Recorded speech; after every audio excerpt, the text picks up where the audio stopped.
Good morning, ladies and gentlemen. Thank you very much for your patience. We have got off to a really late start, but I was hoping that we would have had a few more persons here this morning. Nonetheless, let me please introduce the members of our head table to my, and I hope you don't mind that I'm not following strict protocol, but I'm just going to go straight down the table. So to my immediate left is Mr. Fred Beckley, Senior Operations Manager at the World Bank. Beside Mr. Beckley, the Honorable Marsha, MP, who is the Minister of State in the Ministry of Finance and Public Service. Beside the Honorable Minister is the weatherman, as you know him, Mr. F. Thompson, who is head of the Meteorological Services. And at the end of the table is the man of the moment, Mr. Johnson, who is the manager for this project. So as I said before, good morning again, ladies and gentlemen. Welcome to our event closeout session. And the project we're closing today is the Improving Climate Data and Information Management Project. I am Claire Bernard of the Planning Institute of Jamaica, and I have been tasked with chairing today's event. Many, therefore, the honor to have introduced the members of the head table and ready to say how appreciative we are of their presence with us today.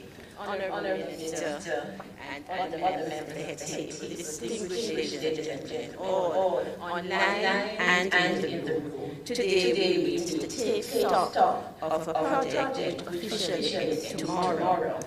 After that, we will have a few months of closeout, where we will tidy up the book, make all the outstanding payments. I think there is a flyer out there which says that we've spent 6.5 million to date, and the project is actually a $6.8 million grant. So you will understand that we have some outstanding payments to make, and we will make all of those in another couple of days and close out our books.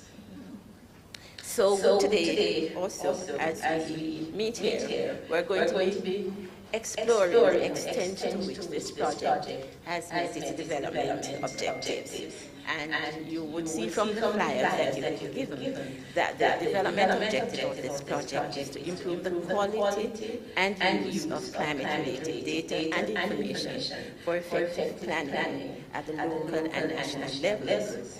And if we can't do that, we will see the extent to which the project has indeed laid the groundwork for this objective to be met.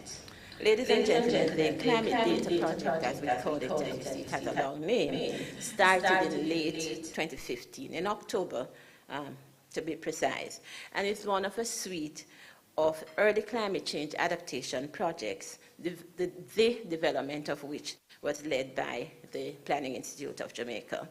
The activities were implemented with a grant of $6.8 million US and counterpart resources of $700,000 from the government of Jamaica, and that $7.1 million built on what was called a program preparation grant of $300,000, which we also got through the World Bank.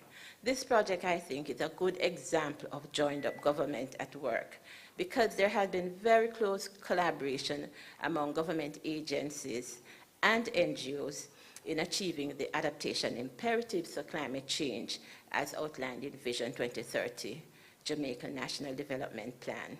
8 agencies, namely the Planning Institute of Jamaica, the Meteorological Services, the Water Resource Authority, Rural Agriculture and Development Agency, Ministry of Health and Wellness, the Climate Change Division, the Office of Disaster Preparedness and Emergency Management, and the University of the West Indies were brought together in the implementation of this project.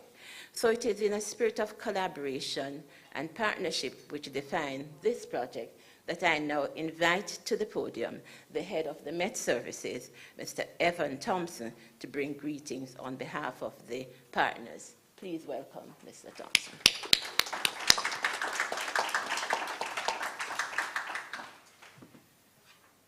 Thank you very much, Madam Moderator. Ms. Claire Bernard, Deputy Director General of the PIOJ. Very good morning, I must say, to Minister of State in the Ministry of Finance and the Public Service, Marsha Smith. Very good to see you and to share space with you this morning. I do want to say good morning as well to Mr. Beckley, representing the World Bank today, and of course Mr. Johnson, my partner and project manager with the ICDIMP. Of course, good morning to all other partners and all stakeholders, all persons involved in this ICDIMP. It's such an awesome project, a long name, but it has done many things, so we're not at all surprised at that. So a very good day to all of you. I'm first up to bat, and I must say that this has been quite a ride.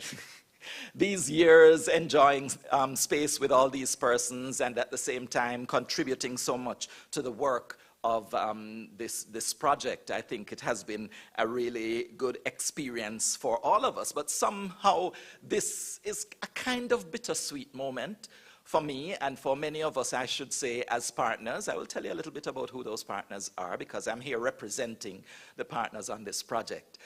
It is a bittersweet moment because we've enjoyed this so much, but you know all good things must come to an end. That's what they say.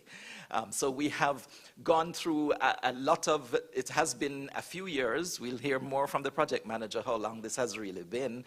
But it has been a satisfying experience for many of us. There have been many developments, there have been many introductions that have been positive, there have been many training opportunities that we've experienced, not just in the formal training courses or experiences, but generally this has been a learning experience for all of us, and we are really very happy. As I said, it has been a great ride, but no great ride is without its bumps. There are always bumps in the road, but you know, you learn something and you move forward and you advance and you learn and progress from all of this. So I am here to say that I represent the partners on this project, and these partners include many of you who are in the room. I am from the Meteorological Service, but we had the opportunity to work along with the Ministry of Health and Wellness. We've worked with the other partners within the Ministry of Economic Growth and Job Creation, which I'm a part of. Yeah, Meteorological Service, Economic Growth, Job Creation, I mean, duh. And we, like Water Resources Authority and the National Spatial Data Management Branch, and we've worked with the ODPEM, and we've worked with so many others on this project.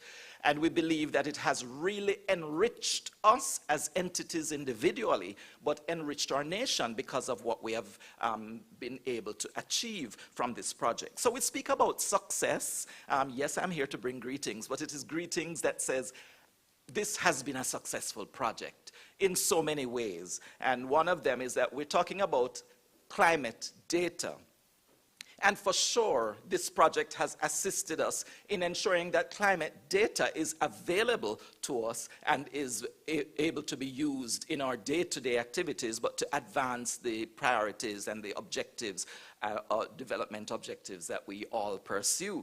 So climate data, based on the equipment that has been installed in many areas, in many of our entities, and also we speak about information management. It's the Climate Data and Information Management Project, improving climate data and information management. And where information management comes from, it also includes the human resource, where our capacity has been built because of this project. Capacity in terms of our knowledge, but also in terms of how we are able to accomplish our tasks utilizing what we have learned in this project. So we are really happy that this project did proceed. We are sad that it's coming to an end, and you know, this should have happened a year ago. Am I right, Ms. Bernard? This project should have ended a year ago, but you know, if it's going so well, why stop, you know? So we had an extra year, and we were able to deliver some additional things on this project, and we continued the collaborations and the working together among the various agencies. So I want to say thank you very much to all of you as partners who I represent this morning. I want to say that we have had a very good relationship with the PIOJ as project managers and, of course, steering the ship as we went along. We also want to big up the World Bank for their work. Of course, the climate investment funds that were made available in allowing us to achieve so much in this project. Thank you very much to all of you, and I greet you on behalf of the partners.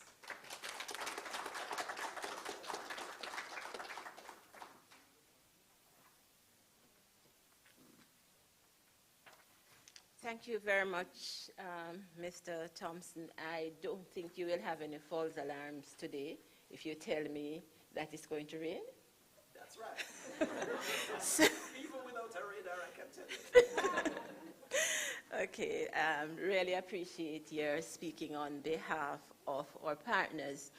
We are now going to go over to speak with a very important partner in this process, the representative from the World Bank. And this speaker comes to us from having come to Jamaica very late last year. He was at the World Bank in Washington, so we have very kindly taken him out of the cold into the sunshine, and being so happy for that, I'm sure that he will share on behalf of the bank their own perspective on the relationship that we've had with this project, and indeed how they can potentially work with us to scale up some of the benefits of this project. Please welcome Mr. Beckley.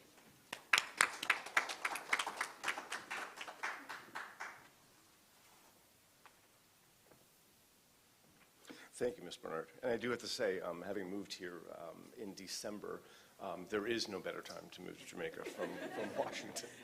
Coming from the cold and the snow to live here in the warmth of the weather and also the warmth of the embrace of the people has been truly one of the great aspects of my career. And it's really great living here. So greetings, distinguished guests, Honorable Marsha Smith, Ms. Bernard, Mr. Thompson, Mr. Johnson. Good morning. Thank you to the Planning Institute of Jamaica and Mr. Henry for the invitation to be here with you today. My name is Federico Beckley. Most people call me Fred. I serve as Senior Operations Officer at the World Bank's Caribbean Country Management Unit.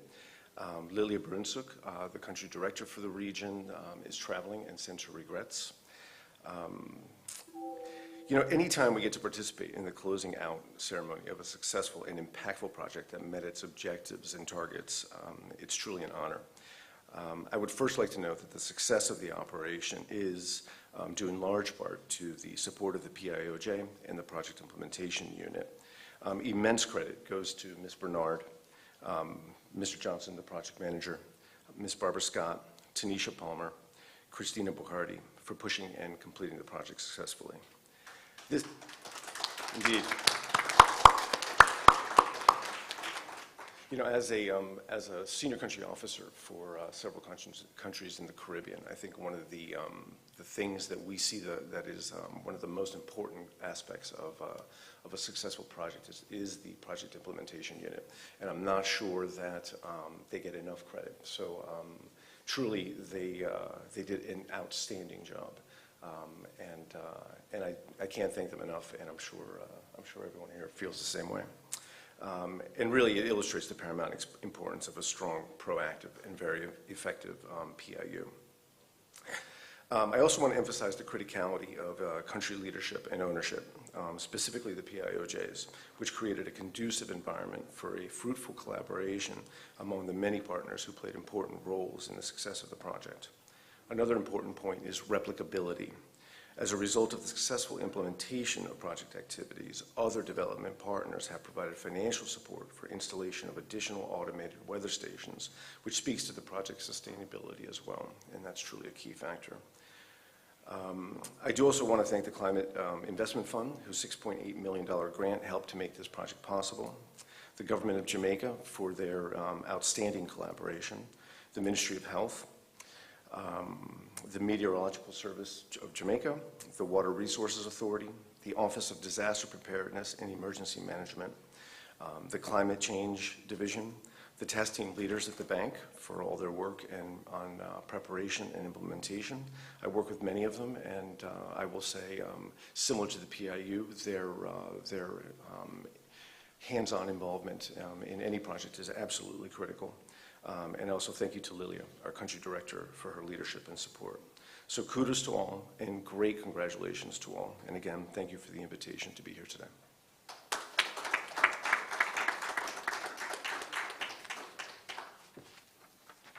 Thank you very much, Mr. Beckley. As we're talking about partnerships, then partnership is really a hallmark of this project, and the World Bank has really been an invaluable partner from the inception of this project. Some of you might know, are the multilateral development bank through which this project was funded, and they really have gone beyond the extra mile, so to speak, to ensure that at every step of the way where we thought we needed assistance, they helped us to find that assistance. And so I don't know exactly who is online, but if you allow me, I'll use chairman's privilege to give a big shout out, as we like to say, to Maya. Maya, I hope you're there, and to Natalia, and to Makuto, and all the other members of the World Bank team who have worked with us really so diligently throughout this project. We really could not have reached where we are today without you and without your assistance. So let me really take this opportunity to extend my biggest, greatest thank you to all of you from the World Bank team.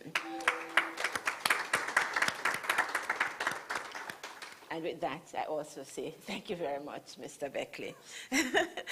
Ladies and gentlemen, I bring apologies for the minister without portfolio in the Ministry of Economic Growth and Job Creation, who is without portfolio but has portfolio responsibility for climate change. Minister Samuda is at another event at this point, and so he sent his apology. As you know, there is a plastic forum going on now, and you know his passion for the reduction of plastic litter in this country, so he had to be there. Nonetheless, we could not have had a function like this without having access to the Honorable Minister's voice. So he promised, and he has delivered. He sent a recorded greeting, so I'm going to ask the persons at the back to please play the minister's greetings. Thank you. Kindly put your attention. I'm sorry, we're not hearing.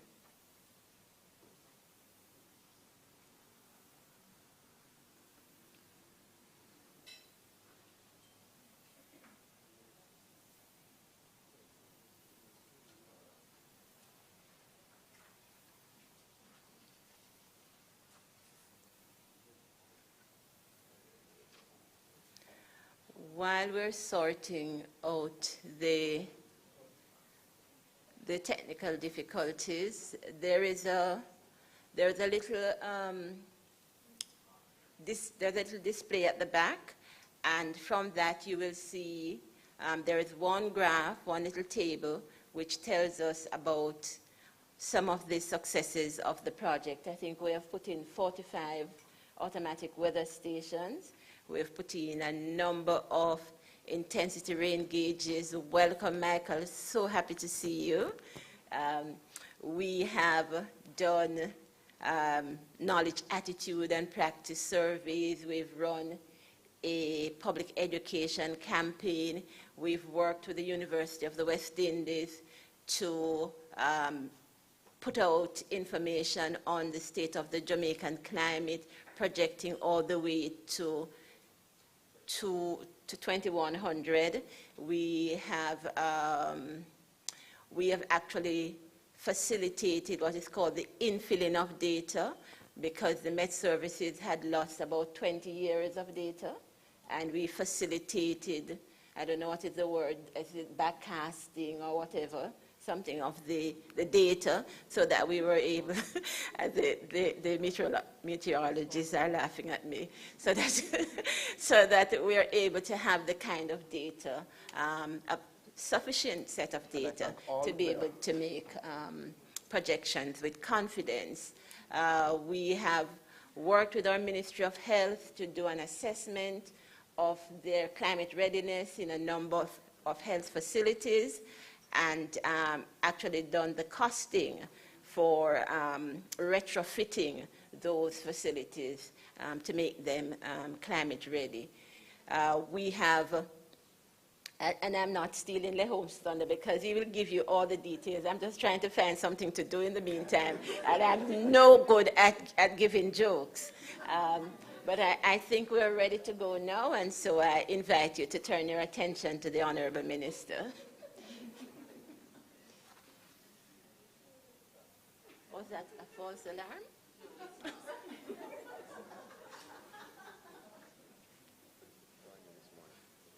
However, even though I'm not there physically, I thought it particularly important to express my thanks. Good morning, Excellencies, ladies and gentlemen. It is with profound sadness that I'm unable to join you this morning. However, even though I'm not there physically, I thought it particularly important to express my thanks to all who have worked on this climate resilience project on behalf of the government of Jamaica. This climate resilience project represents a $6.8 million investment from our partners at the World Bank. It is an investment in our climate resilience. It is an investment in our credibility in getting the data that we absolutely need to justify the grants, the loans at concessionary rates, to build in the resilience that we absolutely need to do if we're to adapt to the changes that are coming. The reality is, colleagues, the climate has changed. It's not that it won't change further, but the climate has changed. That has made our weather patterns far more erratic. That makes the need for the information from our weather monitoring systems and from our radar that much more important. This system will help to de-risk investments. It will help to unlock the information that our planners, our developers need to understand what is required. This sort of investment is an investment in poverty reduction. It is an investment in sustainability. And I thank all the players, PIOJ, the Met Service, Climate Change Division, WRA, Ministry of Health and Wellness, Ministry of Economic Growth and Job Creation, PIOJ and the Ministry of Finance. This implemented project will benefit the people of Jamaica. And I thank you.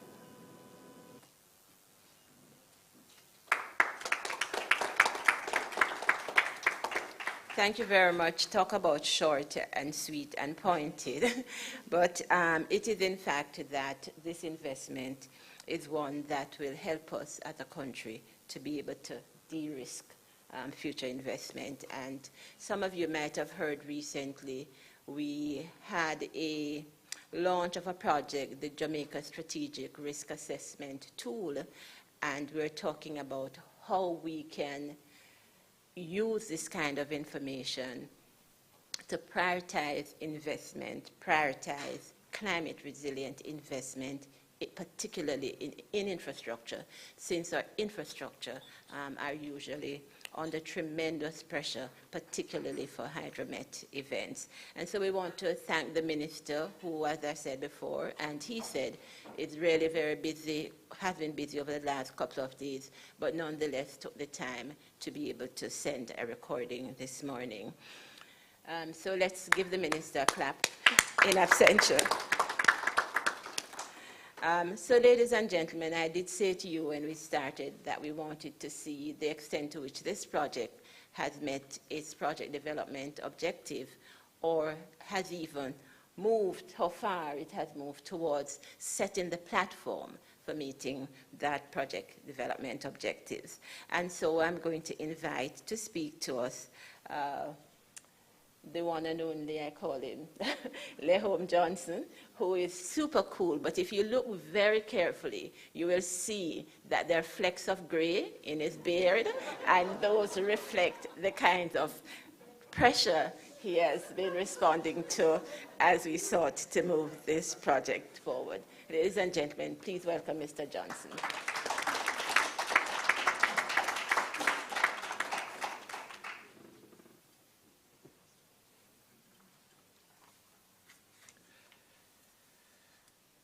Honorable Marsha Smith, Minister of State in the Ministry of Finance and Public Service, Mr. Fred Beckley, Senior Operations Officer of the World Bank, Mr. Evan Thompson, Director, Met Service Jamaica, and Ms. Claire Bernard, Deputy Director General, Planning Institute of Jamaica. Friends, family, colleagues, good morning. The task is mine now to summarize 6 to 7 years worth of work and $6.5 million worth of investment in 10 minutes. And I start by saying not all things went well, but many things went well.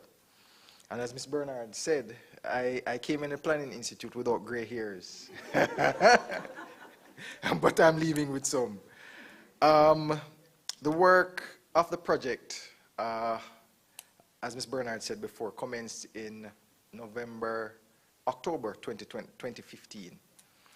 And 7 years later, at the end of the road, we have achieved a significant amount and have placed Jamaica a couple steps forward in relation to adapting to climate change.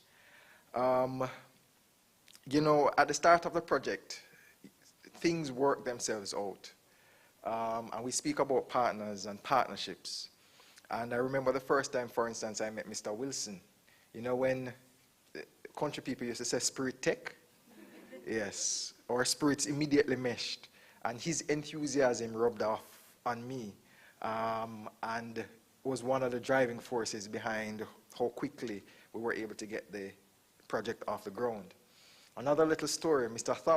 Thompson, I didn't know him outside of or before this project, but a couple weeks after I was engaged at the Planning Institute of Jamaica, I went to a birthday party for a very close cousin of mine. And who did I meet at that party? Mr. Thompson, who was a very, very, very, very close friend of that cousin. So right there and then we were able to, you know, start making connections. And so the project was implemented under 3 components. Component 1 spoke to upgrading the Hydromet data collection, processing, and forecasting system. Essentially, simply put, looking at the work of the Water Resources Authority and the Met Service. What have we achieved? We've procured 45 automatic weather stations. We've installed all 45 automatic weather stations across the island. And there is a map to the right of the room, or my right, your left, that speaks to and outlines the locations of these stations across Jamaica. And interestingly, under the project preparation grant phase of the project, we, through the Planning Institute, also procured an additional 20 weather stations. So in total, if we were to look at the network of automatic weather stations across Jamaica, the PPCR would have been responsible for about 65% of the weather stations installed to date. The project also spoke to partnerships. And so whilst we procured 45 under this phase and 20 before, we also installed an additional 7 weather stations that were not procured by or under this project. We installed weather stations partnering with UA under a GEF SGP project and also under a J-Reach project that the Met Service had before. We installed soil moisture probes across the island. 20 soil moisture probes were installed by the Met Service and 12 by the Water Resources Authority. These soil moisture probes were kind kind of new technology for us, and there's still a whole lot to learn about soil moisture probes. But we didn't just install and leave them there. We actually undertook a training exercise for our Government of Jamaica partners in the use of soil moisture probes in the analysis of data, because soil moisture probes, for instance, means different things for different types of soils. So it's not one size fits all. And so we trained 28 officers in the operations of soil moisture probes across the island. We procured for the Water Resources Authority a large batch of equipment related to their stream flows and their intensity rain gauges.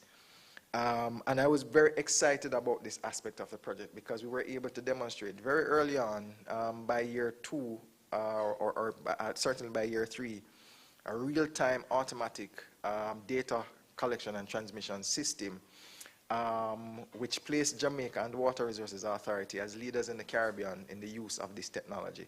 So the RRA officers are able to stay in-house and monitor what they call the stage, which is essentially the rise or fall in rivers, as well as the amount of rainfall at select locations across the island.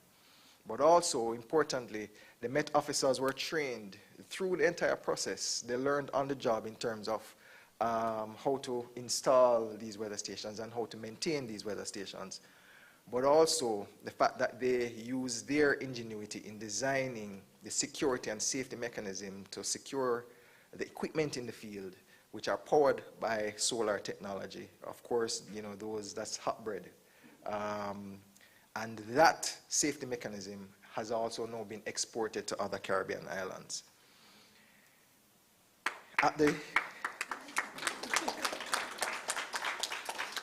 So we're able to set up at the RRA a monitoring center where the RRA is able to sit in office. They operate in 3 regions, so each region with their own screen, and they're able to assess what is happening within their own region. But we also established a situation room at the authority that serves multi-purposes, many purposes. But in instances of disasters, can be used as a center whereby data, of course, can be transmitted from. We move on to our big ticket item. Approximately $3 million of our $6.8 million grant was earmarked for the installation of a Doppler weather radar for the Met Office. The work to install the weather radar didn't start when it was installed, but it started from the very first day of the project. So it involved acquiring and contracting an advisory services group from the Finnish Meteorological Service to help us to design the specifications for that weather radar. But it also involved other things as well. It involved carrying out an assessment of the tower that the radar was going to be built on. It involved going through the procurement process and starting over 3 times before, with assistance from the World Bank, before getting it right. But it's a good thing that we spent that time, because the World Bank often said to us, Mr. Johnson, when we do these radar projects, we always get complaints from the market. And we were happy that we took our time and got it right. And at the end of the day, there were no complaints, and we got our procurement process through.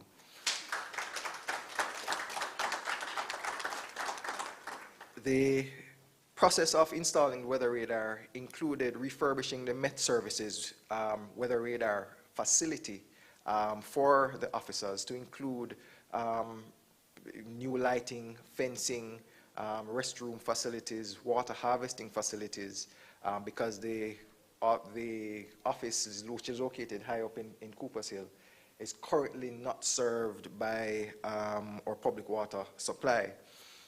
So it involved ensuring that the facilities were suitable and comfortable for the officers of the Met Office. The installation itself also involved the procurement and installation of a solar PV, a hybrid solar 10 kilowatt solar PV system that powers the weather radar. to the point where after that solar system was installed, the JPS called the Met Office to find out if they were thieving light. But that is just one of the activities, of course, serving multiple purposes, serving both the adaptation imperative, but also the mitigation imperative, in order to, of course, reduce our cost of electricity for operating the radar. Unfortunately, in March of this year, the radar suffered a manufacturer's defect and is being repaired under warranty, and we hope that by the end of this year, the radar will be up and running and will contribute to the entire system that is in place, which of course also takes into consideration the entire surface air observation network of automatic weather stations that we have on the ground. We procured 3 sea level tide gauges for the island. Tide gauges are what measures the rise in sea level, and so the Met Office also monitors those stations. Ms. Bernard mentioned this interesting activity of data rescue and data infilling. So there's a fire in the 70s? 92, that destroyed some of the Met Services data. And using statistical methods, we were able to, and partnering with the University of the West Indies, able to infill that data, which is significant. Because if we are doing climate projections, then we have to ensure that we are using the most complete data set for accuracy of those projections. And then we are also able to demonstrate to the Met Office staff the methodology utilized in undertaking this process. Another exciting activity, and I should have mentioned it before, was the training of automatic weather station partners and or voluntary observers. Now, who are these people? The Met Office would not have 65 parcels of land across Jamaica to have these stations installed. And in fact, in many of the stations, we require a 20 by 20 space for the weather station. And so the Met Office partners largely with local regular householders, community personnel, schools, other government agencies and the private sector in hosting these weather stations on their property. But also from, as part of their operations, they always partnered with people who always had an interest in managing manual rain gauges. And so we undertook a broad training across the island, 7 training sessions, in training our partners in the operations of automatic weather stations, how to maintain them, how to ensure that we are collecting, especially for the manual rain gauges, the best quality data, what time is the best time to read these, etc. And so that is also something that we were happy we did. We procured standby backup generators to aid in business continuity for the agencies, the Met Office and the Water Resources Authority, and also repaired the generator at the weather station the radar station in Cooper's Hill. All that under component 1. Under component 2, which is a lot shorter, don't worry, it speaks to climate resilient planning. So of course, there would have been the collection of data before the project started, but then also, an improvement in data collection since the project came into being. So this component sought to demonstrate the use of this data for resilient planning. So under the project preparation grant, we would have prepared the 2012 State of the Jamaican Climate Report, partnered with the Climate Studies Group out of the University of the West Indies, MONA, and then we prepared the 2015 State of the Jamaican Climate, and also the 2019 State of the, so we changed the name from years to represent now volume. So we prepared volume 1 to 3 of the State of the Jamaican Climate Report. The years signify up to that date in terms of data that is utilized. We were also, for these reports, prepared both reports for the technical reports, but also reports for policymakers, which is not as thick, not as heavy in terms of the scientific information, but is a little simpler, presents the information in a manner that we hope will assist in decision-making purposes. We undertook a national vulnerability assessment of the health sector, not looking at health outcomes, but looking specifically at the health facilities and systems. Under this activity, of course, we couldn't do it for the entire health sector across the island in terms of every single facility. So we selected a sample of 15 health facilities and went in, built on the PAHO Smart Healthcare Program, and did that, essentially taking into consideration the outputs of the State of the Jamaican Climate Reports, what it is that the reports are saying will happen in the near, mid, and the long term. And at the end of the day, we received a costed plan in terms of what it is and how it is that it's an indicative figure of how much it would take to make our health sector climate proof. Coming out of that, and an additional activity that we decided to undertake was the procurement of standby generators for 5 health facilities. And that work is ongoing largely. We scaled up 14 community disaster risk management plans, working with the ICDIMP, and trained 130 persons in climate change, disaster risk management, and first aid. We also prepared early warning messages for vulnerable groups, for 6 vulnerable groups, again working with ICDIMP, because of course the aim is to ensure that no one is left out in terms of having access to good quality data and being able to act accordingly. And I'll move to component 3, which is, again, a very exciting component, because this component speaks to the information, education, and communications campaign, right? It speaks to, when we saw the project document, it says the buzz and sizzle aspect. So this is a vibes aspect of the activity. And in essence, this component was geared at improving the knowledge, attitude, and behavioral practice of Jamaicans towards the whole concept of climate change.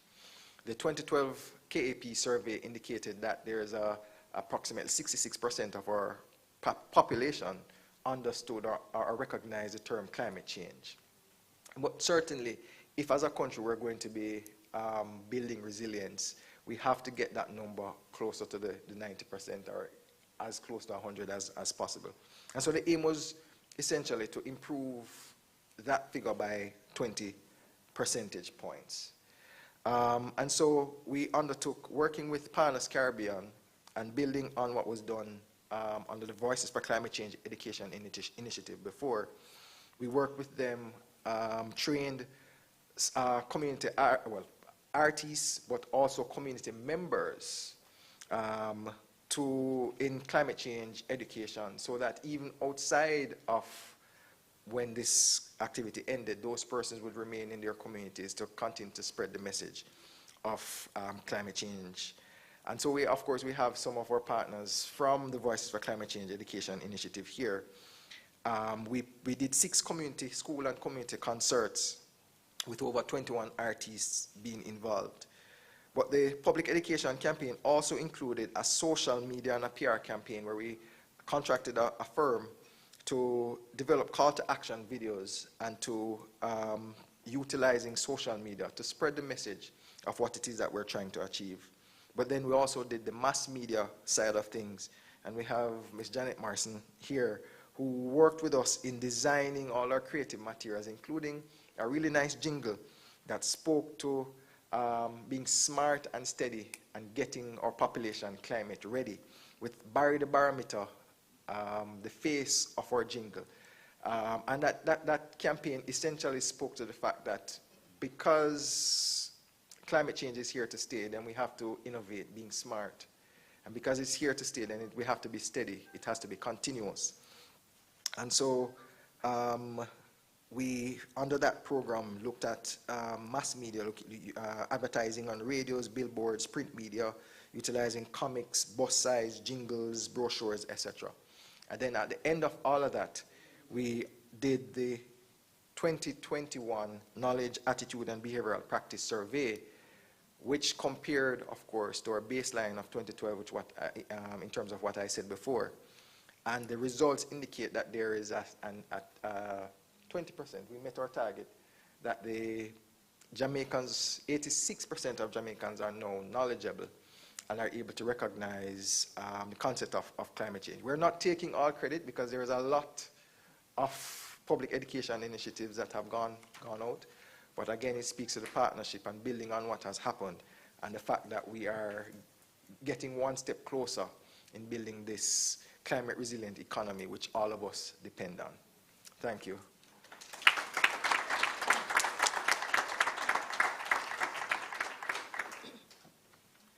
So, ladies and gentlemen, thank you, Mr. Johnson.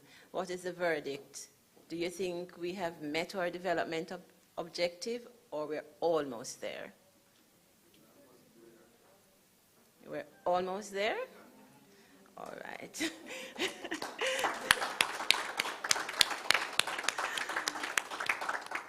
Well, thanks, Lehome and team. And what I think Lehome said it in not so many words is that for the most part, up to about 2019, the project was moving fairly smoothly. You know, the passage was pretty easy and so on. We had the usual procurement challenges, as you said. There are times we had to go back to market because we weren't comfortable with the bidders, or they didn't meet our standards and all of those kinds of things. So we had those challenges. But we got a, if you pardon my French, a bitch lick in 2019 with COVID, because would you believe it? No, I'm serious. I do apologize. But the component parts of the radar were coming out of Wuhan, China. You understand why I use that word? And so the people were promising us and everything was going fine. And then all of a sudden, they almost started to dodge us.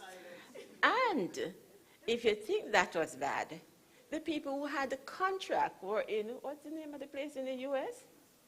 Where's EEC? But it was also at the epicenter of the thing in the U.S. So anywhere we turn with the radar, Macajokos, you know, so it really was a problem. So I'm sorry, I should have said we were negatively impacted.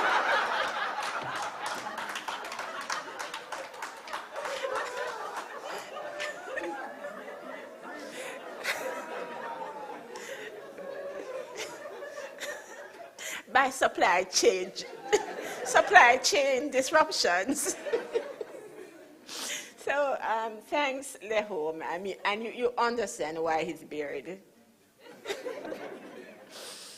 So, ladies and gentlemen, we all work and no play makes Jack a dull boy and Gilla a really boring girl. And Lehome told you that the project has an education and behavior change component, and we really deemed that as a necessary element to foster better adaptation among our residents.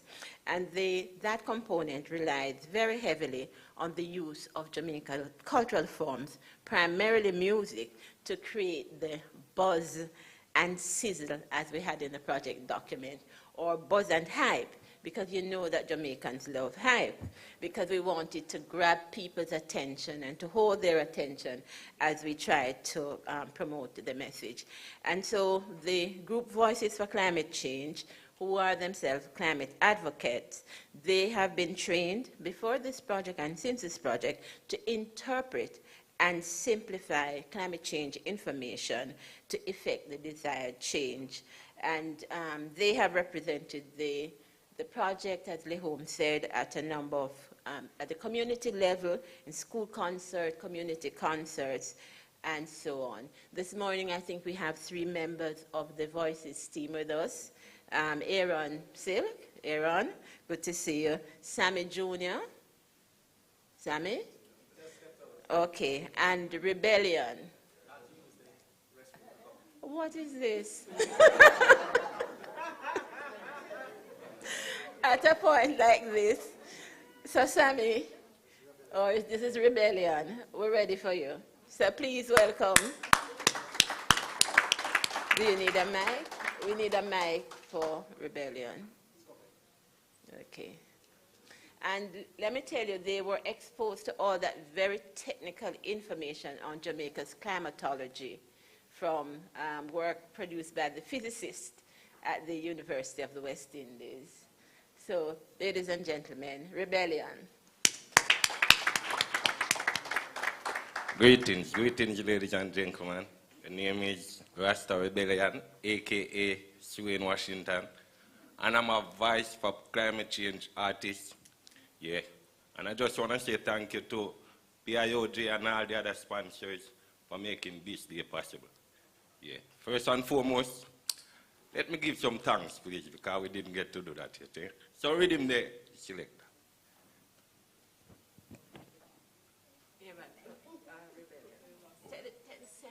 Yeah. Give me, yeah, first one, let me tell you about. As I said, greetings again. In the name of His Majesty. Get it back from the scratcher, please. Yeah. Hail him. I'm on a mission for Jah. I no intend to fail him. What would I do without you, Jah? Who would I be? Oh, conquering Lion of Judah, God of the land, skies, and seas. What would I do without you, Jah? Tell me, who would I be? God of the now, then, and the future. Thanks for watching over me. You rescued me. When I cried out, you heard my plea, and you set me free. I once was blind, but now I can see. God of hosts, there is no other like thee. If it wasn't for you, then who would I be? I cried out to thee, Jah, I'm on my bending knees. Please, what would I do without you, Jah? Who would I be? Oh, conquering Lion of Judah, God of the land, skies, and seas. What would I do without you, Jah? Tell me, who would I be? God of the now, then, and the future. Thanks for watching over me. God of love and peace and truth. My soul belongs to you. All my sins and shame you knew. You know what I don't and do. I will not stop praising you until my time on earth is due. From I was conceived, you watched me grow, and now my all I owe to you. What would I do without you, Jah? Who would I be? Oh, conquering Lion of Judah, God of the land, skies, and seas. All right, next chat, General. They could get to the segment, you know. Yeah. One more. She yearns, she yearns, she yearns. She twists, she toss, she turns. The more she yearns, the more we burn. When will learn. She yearns, she yearns, she yearns. She twists, she toss, she turns. And the more she yearns, the more we burn. When will we learn? Mother Nature yearns for life, the more the factories burns. She cries, when will we learn and be wise? The more the ice cap melts, sea rise. Mother Nature yearns for life. It's getting even harder now to survive. Disease outbreak, mosquitoes and flies, cultivation dying in front of her eyes. There must be a solution for all this pollution. Climate change is real, it's no illusion. It's killing our world. When it dies, where will you stand? Unless you're planning to leave Earth and go live with mutant. Stop block the change with plastic and juice pan or beautiful beaches. Every day we loosen the fossil fuel from the fire. Can't you see it's too strong? Is it worth to kill Earth for a few grand? Mother Nature yearns for life, the more the factories burns. She cries, when will we learn and be wise? The more the ice cap melts, She right, Mother Nature yearns for life. It's getting even harder now to survive. Disease outbreak, mosquitoes and flies. Cultivation dying in front of her eyes. Let's settle for 1.5. Even if it means you have to walk, stop drive. Stop cutting the trees and you no plant not wise. It will cause landslide, buildings start capsize. As the heat melt the ice, sea level start rise. Unpredictable weather drought, everything dries. Global warming is a everyday cry. Sign, wonders coming from the sky. Mother Nature yearns for life, the more the factories burn. She cries, when will we learn and be wise? The more the ice cap melts, she rise. Mother Nature yearns for life. It's getting even harder now to survive. Disease outbreak, mosquitoes and flies. Cultivation dying in front of her eyes. There must be a solution for all this pollution. Climate change is real, it's no illusion. It's killing our world. When it dies, where will you stand? Unless you're planning to leave Earth and go live with mutant. Stop black the genes with plastic and juice pan or beautiful beaches. Every day we loosen the fossil fuel from the fire. Can't you see it's too strong? Is it worth to kill Earth for a few grand? Mother Nature yearns for life, the more the factories burn. She cries, when will we learn and be wise? The more the ice cap melts, she writes, Mother Nature yearns for life. It's getting even harder now to survive. Disease outbreak, mosquitoes and flies. Cultivation dying in front of her eyes. She yearns, she yearns, she yearns. She twists, she toss, she turns. And the more she yearns, the more we burn. When will we learn? She yearns, she yearns, she yearns. She twists, she toss, she turns. And the more she yearns, the more we burn. When will we learn? Mother Nature yearns for life, more the factories burn. She cries, when will we learn and be wise? The more the ice cap melts, she writes, Mother Nature yearns for life. Getting even harder now to survive. Disease outbreak, mosquitoes and flies. Cultivation dying in front of her eyes. Thank you.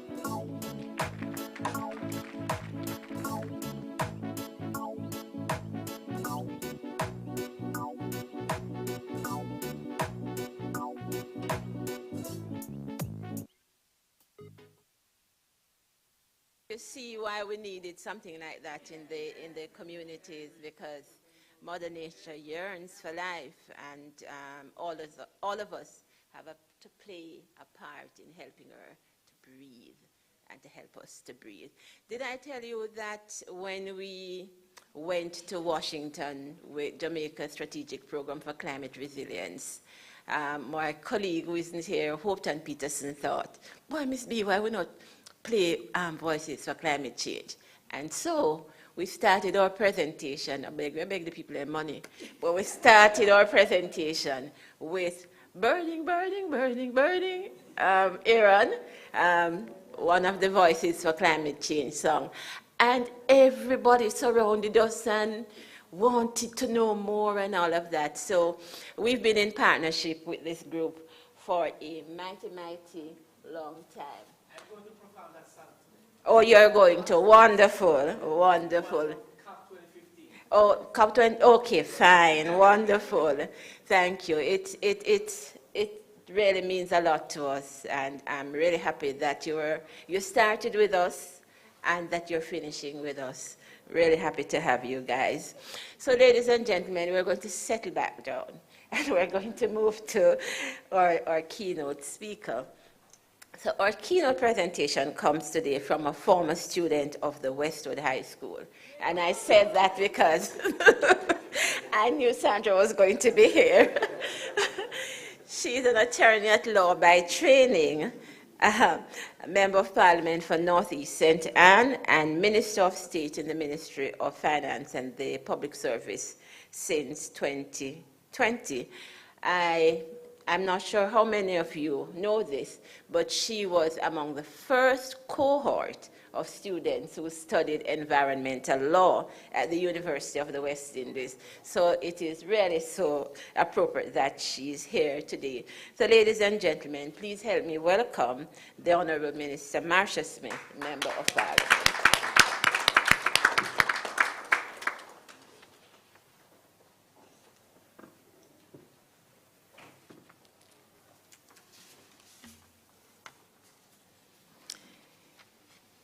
Thank you, Ms. Claire Bernard, for that wonderful welcome and introduction.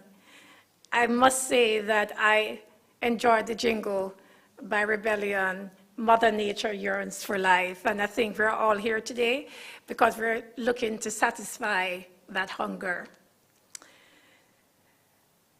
Mr. Fred Beckley, I think I got your name right. Senior Operations Officer of the World Bank, and welcome to Jamaica.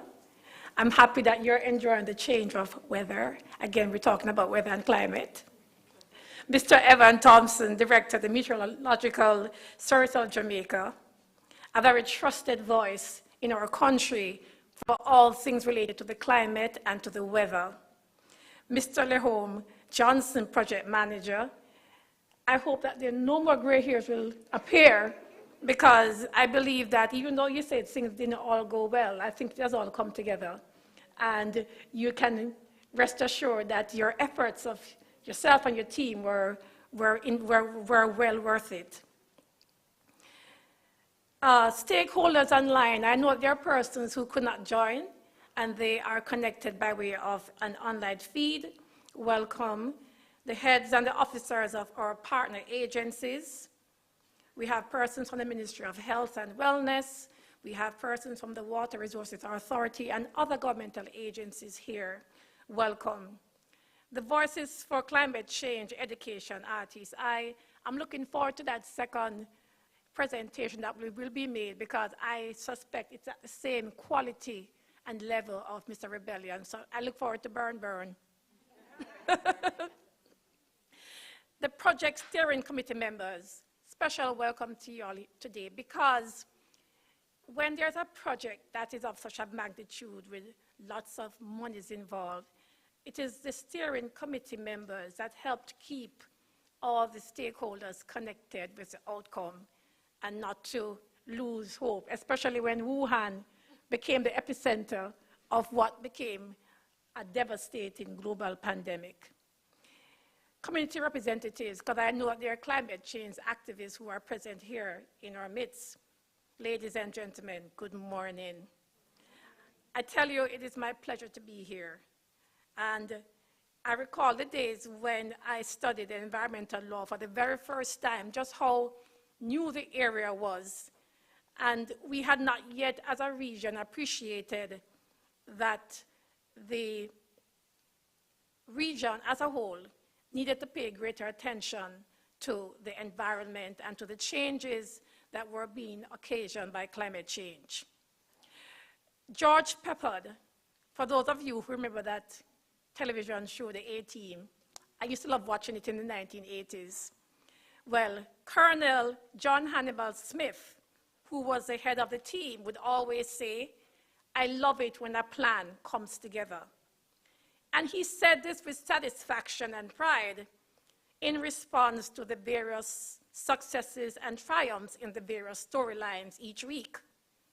And so this phrase, "I love it when a plan comes together," is applicable at this moment.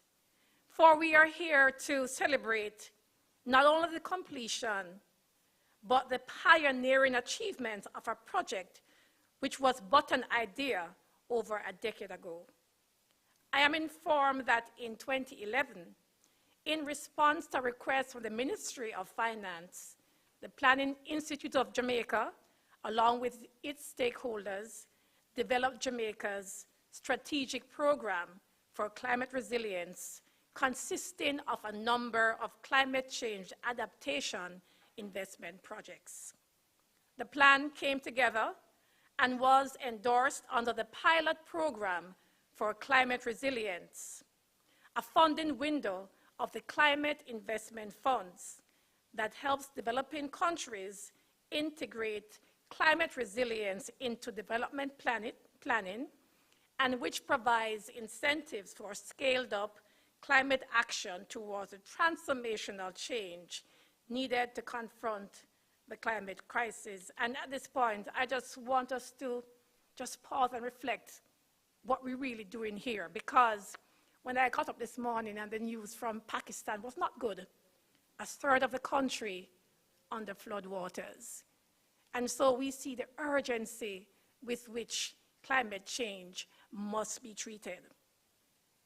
This project, affectionately called the Climate Data Project, had its genesis as Investment Project 1, and as you have heard before, commenced implementation in October 2015.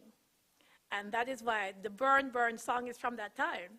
Yeah, Burning, Burning is from that time.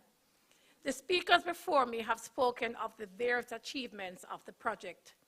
Against that background, I want to take my time this morning to firstly emphasize what I understand to be the value of climate data in the context of a small island developing state like Jamaica, and secondly, to touch a bit on the issue of climate financing. Now, for some of us who are addicted to Wikipedia, like myself, yes, I find myself moving from one topic to the next when I click on a Wikipedia link, and I start at Rome and end up in Turkey. I don't know if any of you have a similar experience when you go on Wikipedia. So, but what I like about Wikipedia is that it's a resource by a community of persons who share knowledge. And so, from our friends at Wikipedia, we have this very simple definition of what climate data is. And it has been described as a time series of measurements of sufficient length, consistency, and continuity to determine variation in temperature, humidity, atmospheric pressure, wind, precipitation, atmospheric particle count. Now, after I've given you that long definition, you see how important it was for the missing data to be replaced for the Met Office, because the variations for those last years would have made a difference to any climate projection. So another important part that this project was able to address. As important as what climate data is, why is it necessary to have such data, and what can it be used for? Well, we have Jamaica, we are here in the tropics, and I said to Mr. Thompson during the period leading up to the start of today, I said, I'm looking forward to November 30. Are you? Yes. And you know why? The reason is because we are in the Atlantic hurricane belt, and it makes our climate especially variable, especially at this time of the year. Over the last 2 decades, our country's vulnerability and sensitivity to climate has been underlined by disruptions to lives and livelihood with a compounding negative effect on the economy. Key sectors such as agriculture and tourism and our infrastructure and ecosystems have borne the brunt of these impacts. In fact, damage and loss caused by drought, hurricanes, storms, and so on have averaged the equivalent of approximately 1% of GDP per annum. The global climate crisis, however, is still getting worse. So much so that the UN Secretary General acknowledged this very year in March that the 1.5 degree goal is on life support. It is in intensive care. Yes, it is. This means that for small island developing states already on the front line of climate change, things will get much worse. The projections for some of the Pacific small island developing states is that they could lose the equivalent of up to 6.5% of GDP by 2030, while the average projected losses for the Caribbean is 5% of GDP by 2025 to more than 20% by 2100. Can you imagine? 5% to 20%. 20% of GDP does a lot, you know.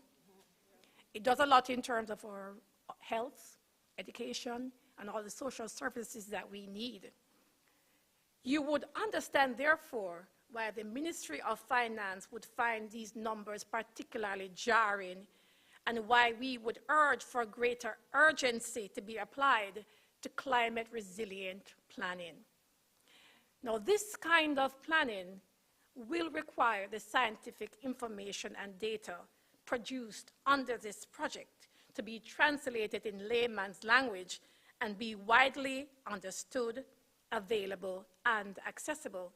And you will recall that Mr. Johnson spoke in his presentation about the proportion of the project dealing with public education, and also the part of it that translates the data into a form that can be used by policymakers who are not necessarily scientists. Climate data has a tremendous relevance from a government's perspective, with the potential to influence public finance management, development decision, example, building designs and standards, the location of buildings, the infrastructure standards, down to the type of material we use to make our roads and our bridges, emergency management systems and procedures. I would submit to you today that such data is of no less relevance for the private sector. And that is why I'm happy that there are committee members who are here in addition to persons from the public sector, because the data can be used to inform your own product development, your investment decisions, price risking, especially in areas such as insurance. The demands of this climate age and the desire to climate-proof our society and economy tells us that it cannot be done without consistent and accurate climate and weather information. In other words, this is not the time for anecdotes. We need the hard data. It therefore implies that we not only translate the scientific data, but move towards more tailored climate information service to meet the growing needs of end users. And I pause here to just reflect on what Mr. Johnson said when he spoke about the soil moisture gauges, and that it means different things to different persons. And this, again, points to the importance of the data being able to be tailored to the various stakeholders in the Jamaican economy. But you know, at the end of the day, a former Jamaican Prime Minister is quoted as saying, "It takes cash to care." We have upgraded and modernized the Hydromet network, trained a number of persons, developed supporting tools, facilitated completion of climate projections, etc., but more needs to be done. And that is where "it takes cash to care" comes back to the forefront. Some of what is left undone would be important inputs into more precise adaptation planning, for example, a more sector-based climate research. But this can be expensive. And again, I go back to the soil moisture gauges. That needs to be a different analysis depending on what sector you're giving that information to.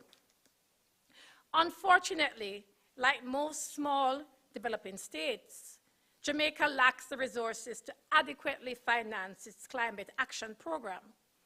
Our program has set ambitious mitigation targets and a large adaptation agenda, and this has been fueled in part by increased and compounding climate-induced disasters, as well as by our inadequate environmental stewardship. I use this opportunity to recognize, therefore, with appreciation, the financing provided to this project and extends gratitude to the Climate Investment Funds and the World Bank. Thank you, Mr. Beckley. You are here representing the World Bank, and we must express our thanks once again.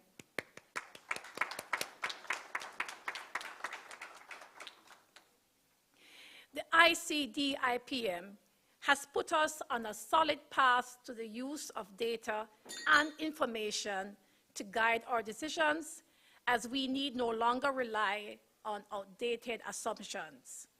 However, the need for adaptation extends far beyond our data needs, as evidenced by the high level of shoreline erosion, infrastructure which can no longer cope with increasing intensity of some rainfall spells, impact on the agriculture sector, both on livelihoods and food security, and impact on water supply systems. We are aware of the pledges made internationally to provide climate finance to help small developing states, and we have benefited quite a bit, as we are acknowledging today. I need to say, however, that the pace and scale of climate finance is inadequate. It does not meet the growing needs and worsening crises. I would therefore join with our colleague climate negotiators to call for greater urgency among developed countries to provide climate finance at scale. This should help to address the concern raised in the UNEP Adaptation Gap Report 2021, which indicated overall estimated adaptation costs in developing countries are 5 to 10 times greater than the current public adaptation finance flows, and the gap is widening. What does that mean practically? It means that if we need to spend $100, we have 10. There's a deficit of 90. That's what it means. I also call on developed countries to accelerate the reduction of their emission levels. We are doing our part. And I use the opportunity to invite the local private sector to get more involved in the local climate change agenda and to bring your unique capabilities and innovation to augment the government's efforts. Again, let me thank the funders, congratulate the project team, and to all the support persons who came together to deliver a project so vital to evidence-based climate resilient planning. I'm going to change the quote from Hannibal that I started with and say, I love it when a plan comes together, works well, and has a lasting benefit. Thank you, ladies and gentlemen.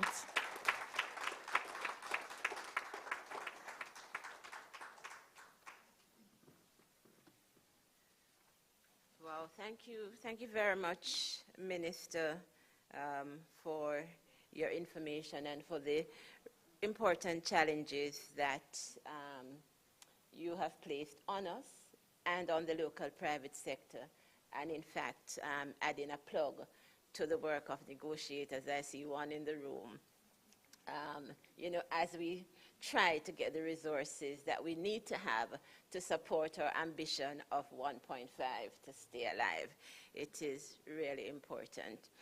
And so, ladies and gentlemen, as we want to move now to say thank you to the persons who have really made this project such a useful and impactful one. The project has been characterized by collaboration, capacity building. What are the C's, Evan? I have a few C's down here. Laid the groundwork for continuity. And really, it has challenged some of the old norms. And we couldn't have done that. And I see our PR guru in the room as well. We couldn't have done that without the input and collaboration of everyone here. And Minister actually also said thanks to the members of the Project Steering Committee And I'd like to, again, use, I'm not going to curse, I'm going to use chairman's privilege to single out one member of the private sector, and she's no longer there, and it's Jennifer McDonald. She was the only private sector person who ever came to a project steering committee for the entire period of the project. And one of the good things about her was she would interrogate the issues, and it really helped to keep us on our toes. I want to acknowledge our NGO reps. I see Msale, and I see Environmental Trust. Why is Alison? Alison hiding. And so we're going to move now into saying thanks by way of extending an award to our partners. And Christina, are you going to whisper to me? I'm going to invite you, Minister, and Mr. Beckley to go down to the middle of the room, and as we call the names of the persons, the plaques will be passed to you for presentation.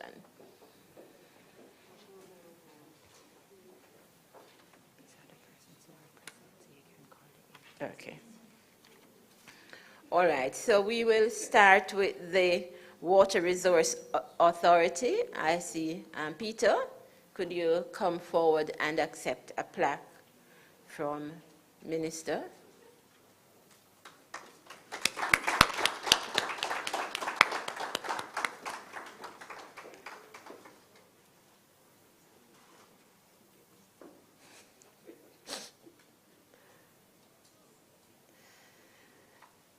Evan, can we take you from your lofty seat?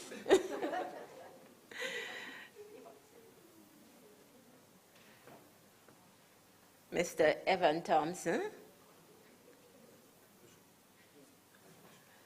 Mr. Beckley. Oh, I did it the wrong way. Yeah, well, can you go to Mr. Beckley for your plaque?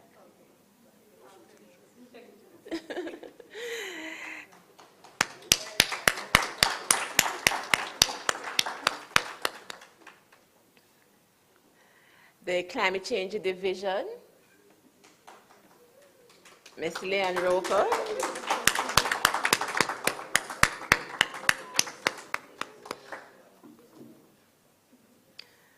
Office of Disaster Preparedness and Emergency Management. I see Ms. Mitchell. It's falling.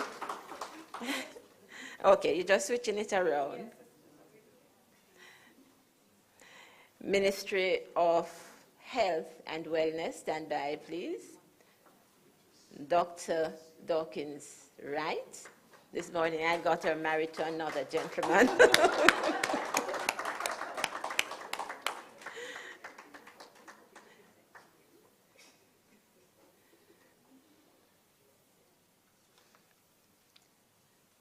Thank you so very much. Those persons were, so we had a number of partners. Just want to acknowledge the University of the West Indies as well, and our broker, is he broker? Vin Leo. They did quite a bit of because this project was very heavy on procurement, and they brought in quite a bit of this stuff for us. It seems as though you are prepared to work a little bit more. So I can... So I can call some other names. I would like us to recognize Mr. Michael Wilson. Can you...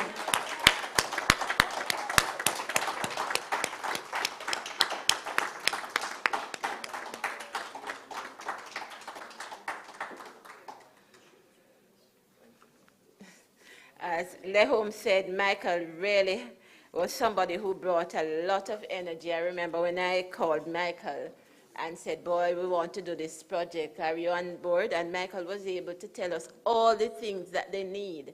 And not only did he do that, he was willing to get his team together, you know, get all the specs we need, and he really helped to make that happen. So I really want to appreciate Michael. And of course, Michael is now retired So, and we can still call on him to assist. Someone who is not here this morning, but is also a retiree that we have to acknowledge is Dr. Barbara Carby. We could send her all the technical documents and she would go through them and if she missed the date, she'd call, boy, Miss Claire, you know, I wasn't able to send it back on such and such a time.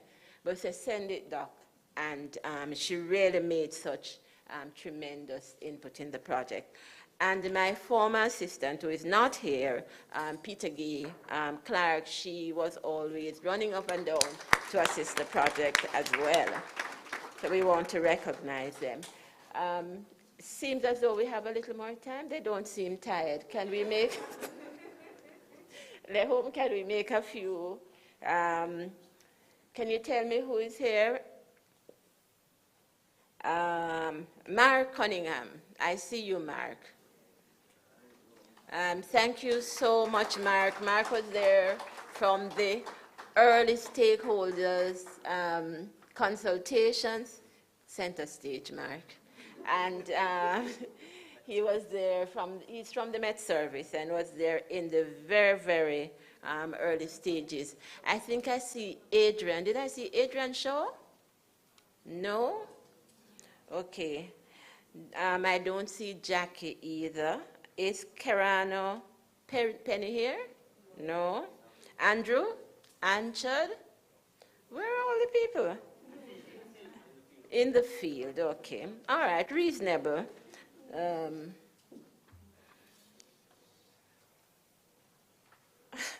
want to read this. Okay, so I'm going from the technical officers list. But it seems as though you want me to the steering committee. Yes, and Minister, you made mention of that. How could we manage a project of this nature without our project steering committee? So, I'm not going to Chris nor Pickney first. I won't start in alphabetic order. So I'm going to start at the bottom with Alison Rangolan. Thank you, Alison. And these are now personal appreciation. I don't see Shireen Huntley-Jones here. Shireen? Oh, you know, Shireen usually comes late. She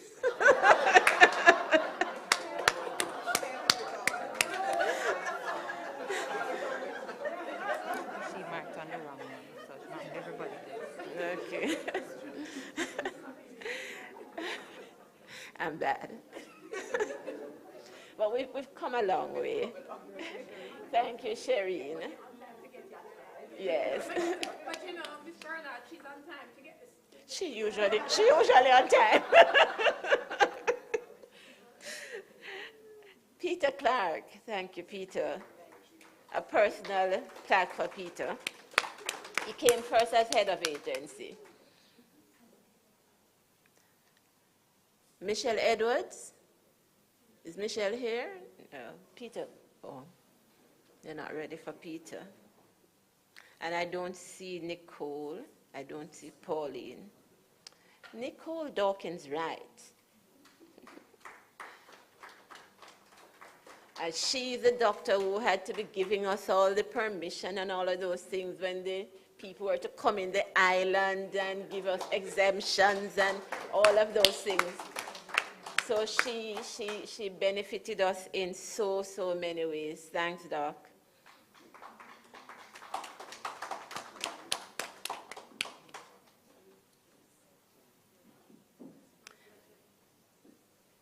Leanne? Stand by.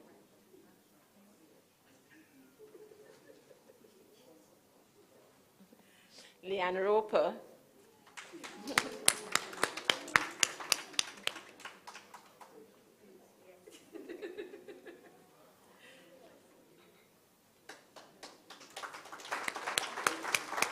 And Leanne is also one of those persons who was there from the beginning, from the very beginning, from conceptualization, from the PPG, from the program preparation grant and all of that, because she has jumped ship.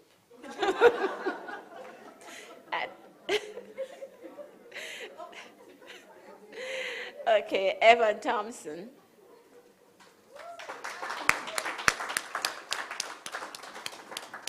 And Minister, like you, I found out that you sing, Evan sings. Yes. Fun facts.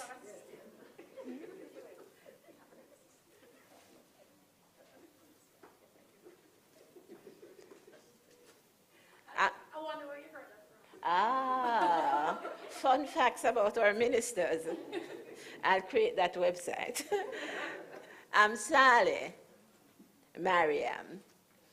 Amsale is also in retirement, I believe, and she always comes out to our meeting. If we have a field trip, she says, pick me up here or pick me up there. And we're really very happy to have you. She was also there from program preparation stage. I don't see Mr. Mackenzie here from NEPA, and I don't see our Ministry of Finance rep.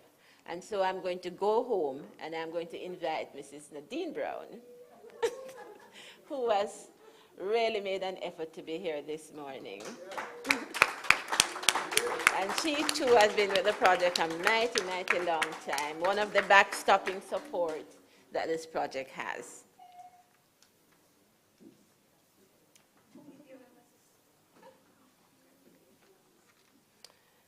So thank you very much. I don't see Mr. Rohan Brown here from the Met Service. I don't see, is Mr. Beecher here? Mr. Beecher, may we invite you to center stage to say thanks to you.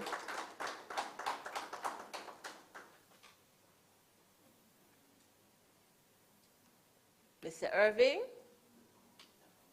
No.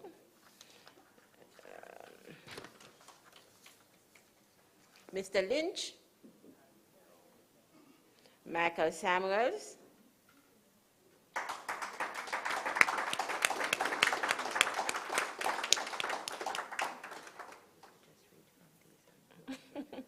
Thank you. Mr. Samuels.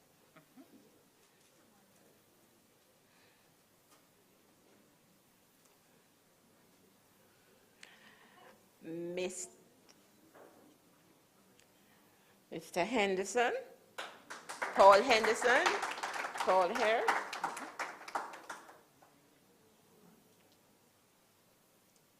And Mr. Harrison, Harville. He's one of those who's usually at the radar station with Mark, right? Yes. Thank you. And then, ladies and gentlemen, before I go home, I want us to recognize Kimon. Kimon, why are you still sitting down? One of the things that the project did was to provide support within the agencies to help to move the project along. And Simone is our communications person who was employed to the Climate Change Division, and she's shaking her head, but we are very happy to say thanks to Kimon this morning.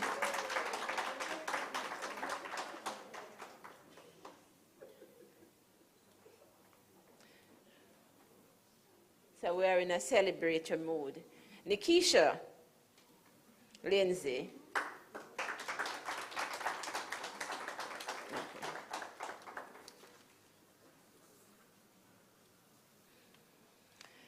Thank you so much.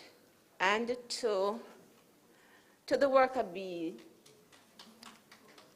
So we didn't plan to do it this way, but I'm going to, Minister and Mr. Beckley, invite you to make presentations to Tanisha Palmer.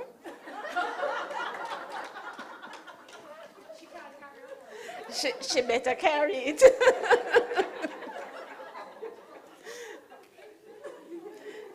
and Christina McCarthy.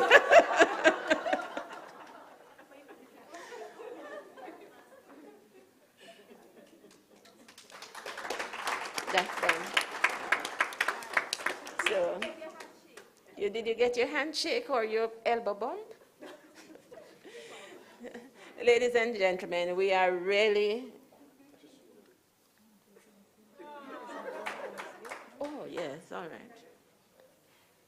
We are really very grateful, as I said, to all of those persons who have really contributed, so let me use the word immensely, to the program.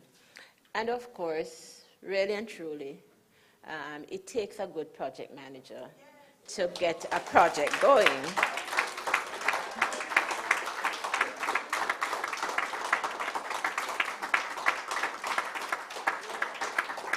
And so I notice his wife is here, but she's not here as his wife. She really is here as an associate of the Planning Institute of Jamaica,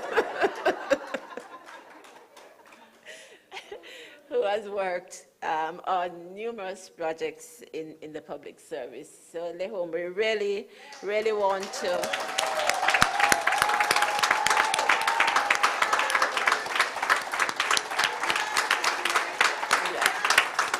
I think it's deserved. It's very, very well deserved. You have to be a special animal to be able to have 8 or 9 agencies working together harmoniously. And really, he's been able to do that. He took the fire, let me say, he poured water on my fire. And no matter when I'm, that's Mr. B. But he really got it done, and we are immensely grateful to you, Lehome, for the work that you have done on this program. And so you have presented a program, as I said before, that demonstrated the ability to build capacity, to foster continuity, to foster collaboration, and to demonstrate credibility when it comes to the different elements of climate change that you were able to address in this project and how well you did it. And so we really want to say thanks to you and to thank Mr. Beckley and the Honorable Minister for doing the honors for us. Thank you. You may take back your seat. So with all of that, ladies and gentlemen, I think we're going to have a little bit more entertainment. And so, Aaron Silk.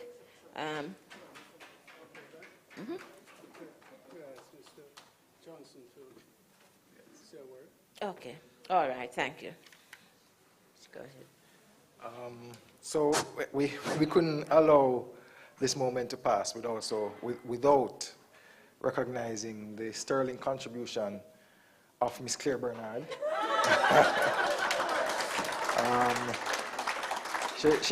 She wears many hats. She's the PPCR focal point for Jamaica. There are times when Ms. Bernard comes to me and says, "Home, I start working from 6 o'clock in the morning," because she's on PPCR and SIF meetings. And she'll do that 2 or 3 times a week. She is the director for our division, the Sustainable Development and Regional Planning Division. But also she's the chair of the steering committee. And her door is always open. There are many times I was able to just run into the office and say, "Ms. B, I have this problem." And we'll be able to knock heads together and say, "All right, this will work." And so at this time we want to recognize Ms. Claire Bernard for being there from way back, from SPCR days all the way up to this point, and just to recognize the sterling contribution that she has made to this entire process.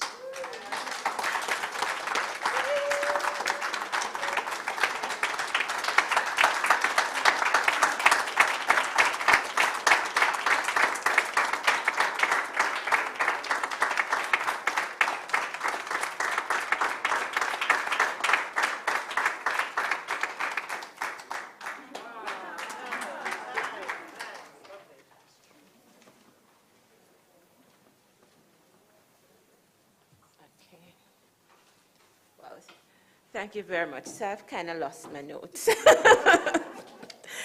So thank you very much, Lehon. Thank you, team. So, ladies and gentlemen, we're now going to move into our next presentation from Voices. I think Aaron and Sammy are going to be doing the honors. You have a mic here, Aaron. Good afternoon. So, ladies and gentlemen, oh, you have another one. Please welcome them. Good afternoon, Mrs. Bernard, Mr. Federico, Honorable, we'll call namesake, because I'm Simit, you know, so. And Brother Evan, Brother Lehu, oh gosh, man. Yes, sir. How y'all doing? I'm representing Voices for Climate Change Education and the Panos Caribbean, you know. Let me just first say that it was a beautiful project, and it was an honor, you know, being a part of it. It was really an honor, you know. I've learned so much, and the first artist that performed, which is Ras Rebellion, you know, is a product from the project. And as you hear, Mother Nature yearns, you know, all of that came together from the workshops. So, you know, it was, for us, it was a success, all right? And Sammy is to come, and he's also a product from that, from the workshops, so, you know. And we're here to entertain and edutain, because this is how Voices for Climate Change do it, you know. We entertain and we edutain.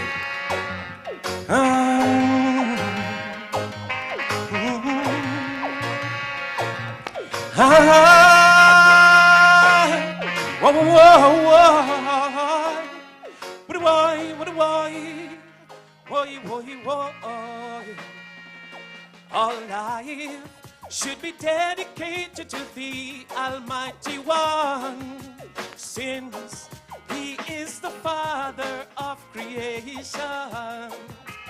But we go off every day taking this for granted. Never seem to remember Him until times of great need. We'll be dwelling on the righteous path to Jah, making one step while He guides the other. To be in this world takes strength and vigor. We've got to have faith to proceed. We will brace ourselves for the worst of time. We're good, go, even follow behind. To avoid corruption, we've got to ignore being tempted, abuse, and tears.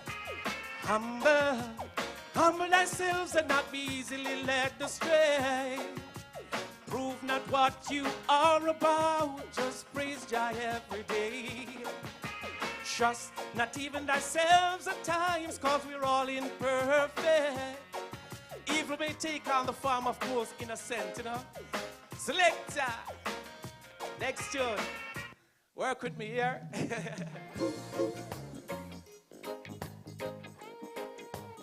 Everyone feeling positive? How you feeling?